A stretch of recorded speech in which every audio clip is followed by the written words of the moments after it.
시청자 여러분 안녕하십니까? 도토레입니다. 말뚝입니다. 드디어 저희가 5번째 에피소드를 찍게 됐는데요. 우리가 저번 시간에는 이제 테바의 3부작을 읽어봤었죠. 그 이후로 피그말리온을 읽어봤었고, 이번엔 아예 제가 많이 어렵게 읽었던 희곡도 한번 읽어내보고자 선정하게 된 작품이 있습니다.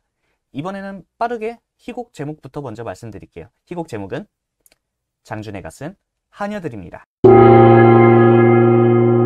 을 읽을 만한 이유, 그리고 제가 읽었던 이유, 그런 것들을 먼저 말씀해 드리고자 해요. 지금 시청자분들도 느끼실지 모르겠지만 제가 굉장히 많이 긴장해 있거든요. 아니, 왜 긴장하셨는데요? 사실 이게 이 희곡 처음 읽었던 때 기억을 다시 떠올려 보면은 이런 말 하는 게 좀 부끄럽긴 하지만 처음 이 희곡 읽을 때도 마찬가지였어요. 제가 이 희곡을 읽기 전에 그런 단어들을 먼저 들었거든요. 이건 부조리극이다. 쉽게 이해할 수 없다. 그런 말부터 먼저 듣고 나니까 이건 굉장히 기괴하거나 막 이상한 어떤 몸놀림이 있거나 아니면 말놀림이 있거나, 그래서 만약에 이게 공연으로 된다면은 이걸 다 보고 나왔을 때 내가 아무것도 이해하지 못할 수도 있겠구나. 그러면 내 돈은. 그럼에도 불구하고 이 희곡을 그냥 쭉 읽었을 때는 쭈르륵 읽히거든요. 중간중간에 잠깐 뭐 이해가 안 가는 부분도 있긴 한데 그런 건 다른 희곡 볼 때도 어느 정도 마찬가지고, 뭐 이해 안 되는 부분들이 있더라도 그냥 스무스하게 읽히거든요. 문제는 그럼에도 불구하고 다 읽고 나서 이해가 잘 되진 않아요. 아, 이해가 안 되셨어요? 그때 당시에. 아, 그래요. 이번에 읽을 때 이해가 되셨어? 제 이름이 도토레잖아요. 설명을 자주 안 하긴 했지만 도토레가 박사라는 뜻이에요. 그러면 이제 제 이름에 쓰여진 이런 무거운 굴레를 제가 책임을 져야 되잖아요. 이해를 해내야 된다고요. 일단 작가부터 설명을 해드릴게요. 일단 생애부터 좀 찾아볼까요? 1910년 12월 19일에 파리에서 사생아로 태어납니다. 당시 22세의 가정부였던 어머니는 생후 7개월 된 준혜를 빈민구제국에 넘깁니다. 이거 다 찾아본 내용이라서 약간 구어체가 아닐 수도 있어요. 이해하세요? 이후 준혜는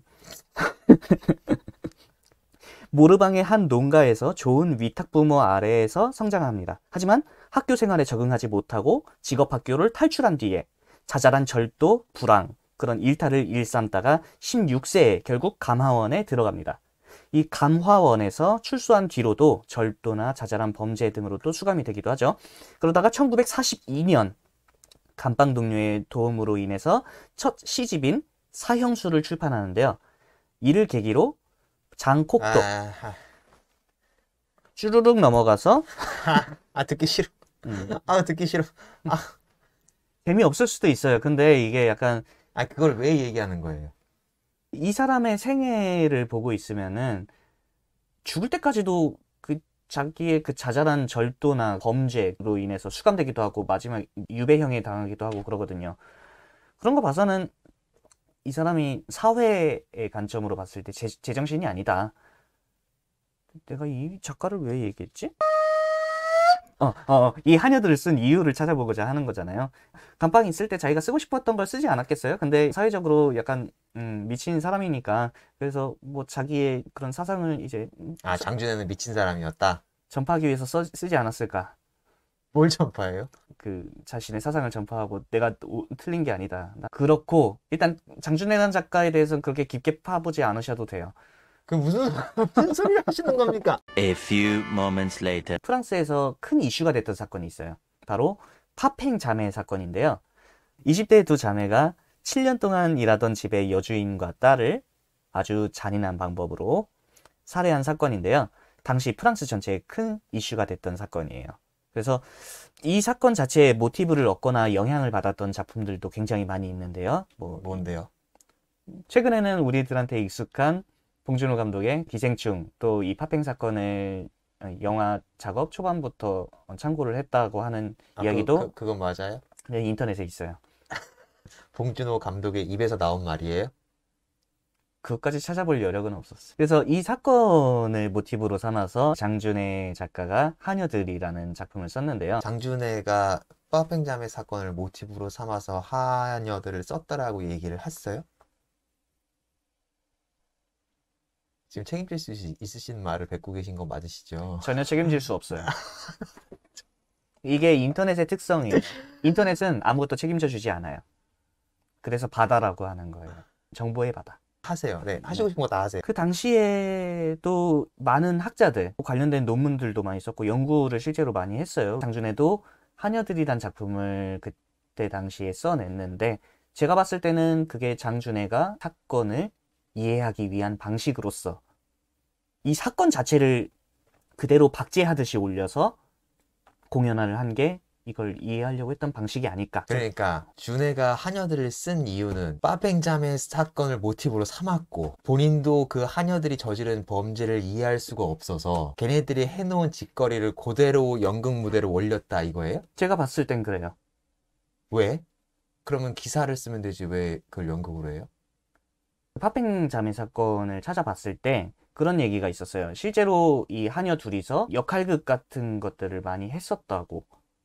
그래서 그것을 올리기에 가장 적합한 방법으로 극악무도한 살인사건을 저지른 두 하녀 자매가 역할극을 했을 것으로 보인다라는 그 당시의 기사, 내용 문구를 보고 저거는 연극으로 팔아먹으면 되겠다라고 생각해서 썼다는 소리예요, 지금? 감옥에 있었다고 하니까 그렇게 사회적으로 명망 같은 걸 얻으면 뭐 나오는데 도움이 되지 않을까요? 아, 그러니까 그런 속물적인 작가다, 장준혜가? 본인 이해 방식대로 가면 결론이 그렇게 나잖아요. 속물이었구나. 이런 이유도 있을 것 같아요. 그러니까 이런 단어가 이미 있는지는 모르겠는데 제가 생각하는 답은 그게 불가능성에 있다고 보기 때문이에요. 이게 뭔 말이냐면은 그 두 하녀한테는 자신들이 처한 상황에 대한 그런 해결책, 그러니까 하다못해 본인들이 마담의 역할, 그리고 한 명은 하녀의 역할을 하긴 하지만 결국엔 그 극중극, 그 역할극이 결국엔 마담을 죽이는 결말을 향해서 나아가거든요. 어쨌건 결국엔 이 두 하녀가 선택한 방법이 결국에는 대리만족을 한다거나 아니면 본인들이 헷갈리는 것 같은 대사들도 많이 있거든요. 그런 걸 봐서는 애초에 해결 방법이 없기 때문에 그런 식으로 한 게 아닐까 그런 생각을 해요.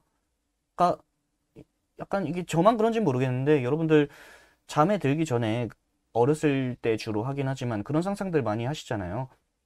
뭐 예를 들어서 뭐 여러 명의 불량배들이 있는데 내가 거기에 1대 막 16 뭐 그런 식으로 붙었는데 내가 이들을 멋지게 물리치는 그런 이입하는 그런 상상 같은 걸 많이 하잖아요.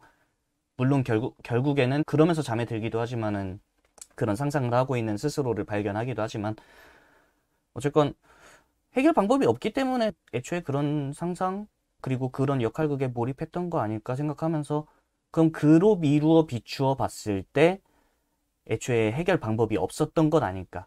그러니까 자신들이 처한 불행을 해결할 방법이 없다는 점에서 저는 불가능성이라는 말을 하고 싶거든요. 그리고 그게 단순히 이 두 하녀가 만약에 무식하거나 아니면 힘이 없어서라고 한다면은 해결 방법이 있었으면은 그 당시에 위정전화 아니면 혁명을 통해서 뭔가 바뀌었겠죠. 근데 하다못해 계급투쟁이건 뭐 단순히 남의 것을 탐하는 것이건 이거는 해결할 수 없는 문제로 현재에도 남아 있잖아요. 그래서 저는 그런 지점 때문에 하녀들의 작가가 박제를 할 수밖에 없지 않았을까 그렇게 생각을 합니다. 밝게 그렇게 생각을 합니다. 예. 그래서 이거 어떻게 풀어내실 거예요? 그러니까 본인이 지금 뭘 얘기하신 거예요? 본인이 얘기한 요점이 뭐죠? 장준혜가 네. 하녀들이란 희곡을 써낸 이유 그것이 이 콘텐츠의 주된 핵심 내용이 되지 않을까. 아니 불가능성이라며요. 그러니까 뭐가 불가능성이냐는 거예요. 이 두 자매를 이해하는 것 또는 그 살인 사건을 이해하는 것. 지금 굉장히 제가 혼란스러운데 내 얘기를 계속 막 이렇게 막 중원부원 중구난방 막 아까 얘기했던 거 지금 끌어오고 막 이래가지고 제가 너무 헷갈렸는데 네. 그냥 질문만 할게요. 네. 그러니까는 본인이 지금 아까 처음에 얘기할 때는 네. 하녀들을 읽게 된 본인의 동기를 얘기하시겠다고 시작을 하셨잖아요. 예. 근데 지금 얘기를 듣다 보니까 다 잊어버려가지고 지금 뭔 소리 했는지도 모르겠는데 어쨌든 그 동기는 얘기 안 하신 것 같고 네. 갑자기 빠뺑자매 얘기를 하셨고 네. 그 다음에 장준혜가 빠뺑자매의 그 사건을 모티브로 삼아서 이 극을 썼다라고 확정을 지으셨고 그게 확실하냐고 내가 물어봤는데도 불구하고 본인은 그걸 확정해버리셨고 네. 그리고 그러면은 그건 그냥 속물적인 작가예요? 라고 물어보니까는 속물이라고 인정을 해버리셨고 네. 그 다음에 갑자기 불가능성을 얘기하셨어요. 네. 그러니까 근데 뭐가 불가능성이냐고 내가 지금 그래서 물은 거거든요. 네. 그랬더니 준혜가 시곡을 쓴 이유래 그게. 지금 이게 당신이 10분 동안 떠든 얘기예요. 네. 도토리님. 시청자 여러분들도 아마 이 희곡이 읽게 되면 어마어마한 혼란에 휩싸이게 될 거예요. 저만 그런 게 아니라니까요. 아니 왜 갑자기 이거 보실 분들을 공격을 해. 악담이라도 해야겠어. 뭔 소리 하는 거야 지금. 나 큰일 났다 진짜. 그러니까 그 불가능성이 뭔지 뭐냐고 이제 이해하는 것이요. 그러니까 사람들 나름의 그러니까 이해하기 불가능하다. 네. 그러니까 그 하녀들이 그 실제 사건 네. 빠뺑 자매가 왜 그런 살인 사건을 저질렀는지 이해하기 불가능하다. 네. 저는 이 작가가 그렇게 생각을 했을 거라 생각해요.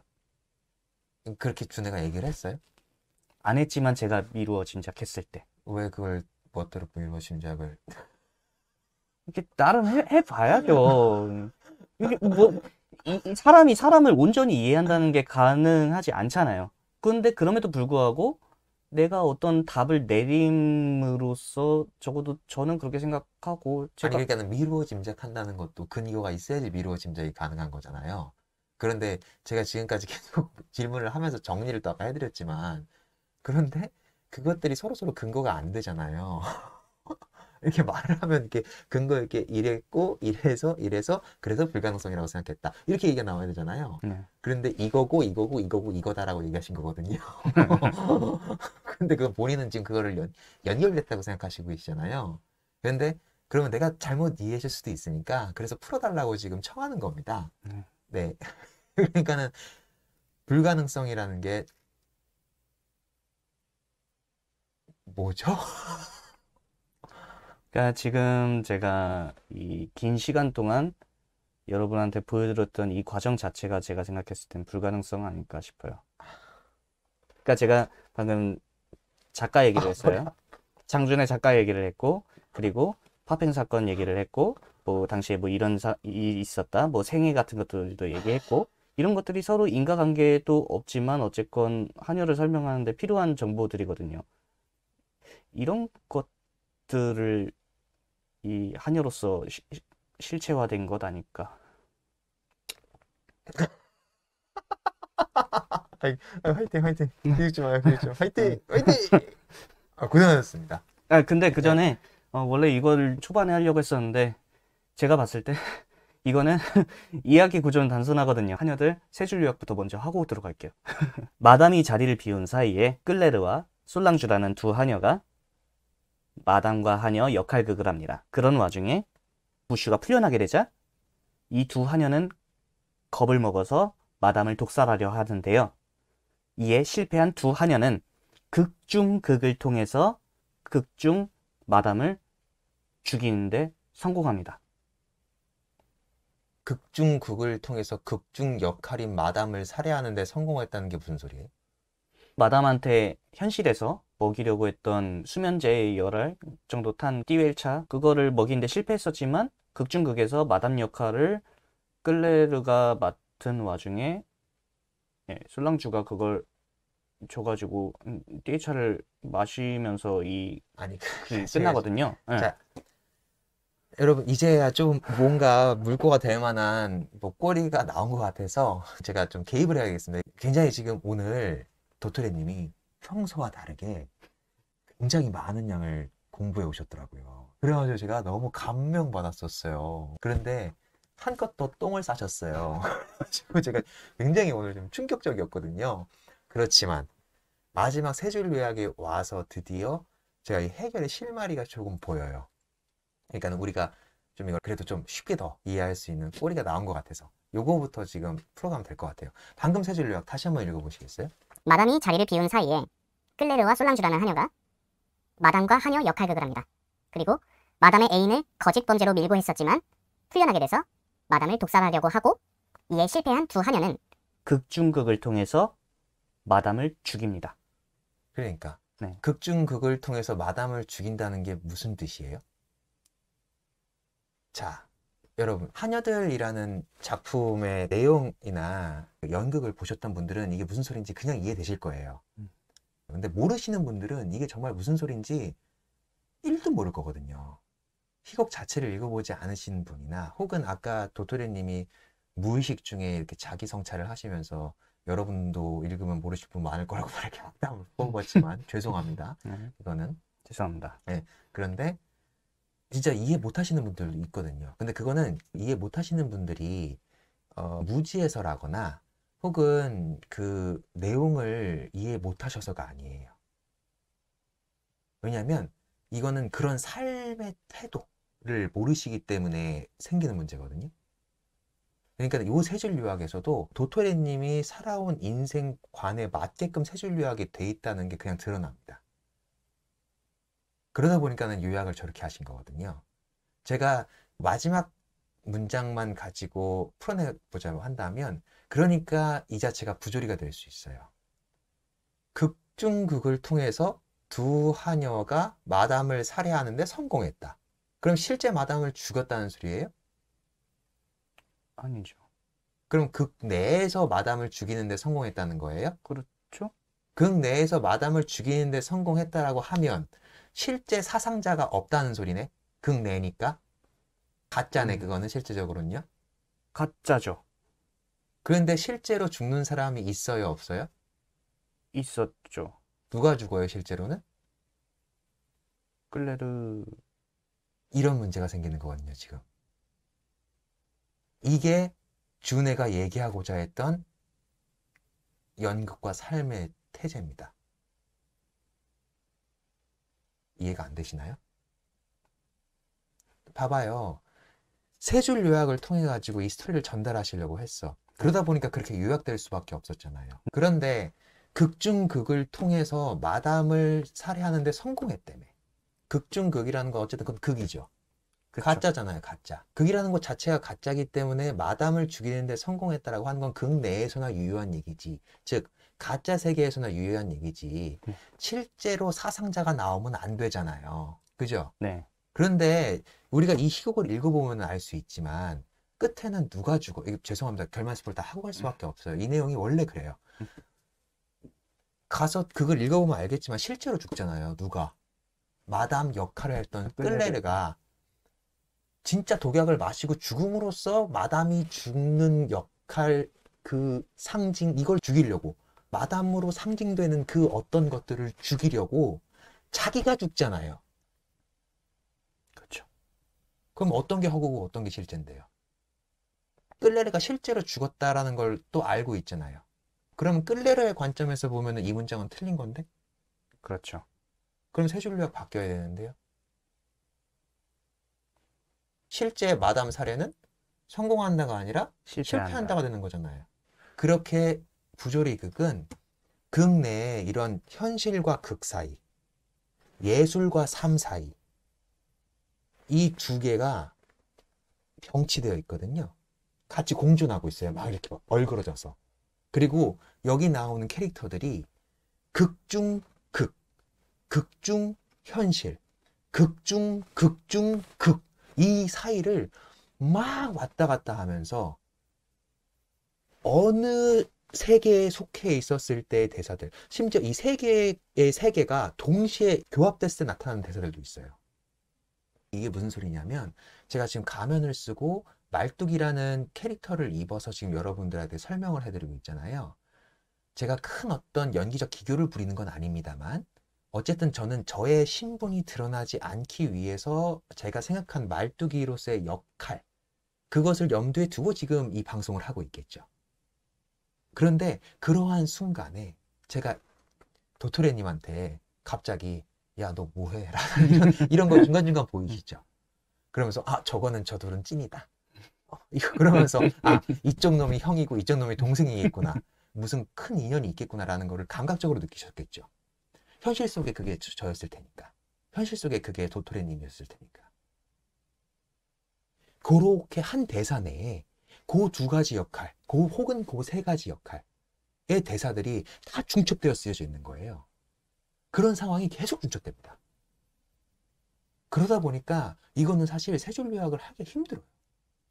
그리고 세 줄 요약이라고 한다고 어떤 하나의 기점을 정하면 극중 현실을 기반으로 둬서 세 줄 요약을 할 것인지, 극중 극을 따라서만 세 줄 요약을 할 것인지, 극중 극에 있는 내용을 따라서만 세 줄 요약을 할 것인지에 따라서 세 줄 요약의 내용이 다 바뀌어지는 거거든요.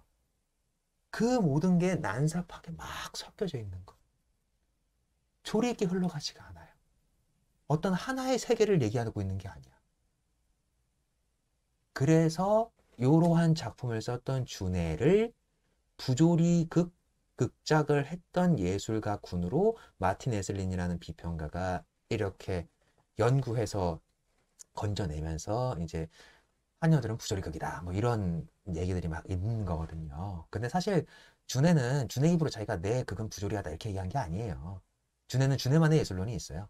어쨌든 그것도 우리가 얘기를 하면서 풀어갈 수 있으면 풀어가시는 거고.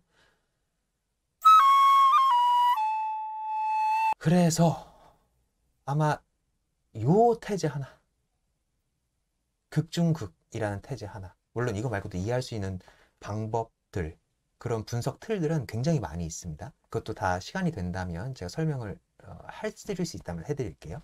어쨌든 이걸로 일단 첫 물꼬를 트면 되지 않을까라고 생각을 합니다. 네.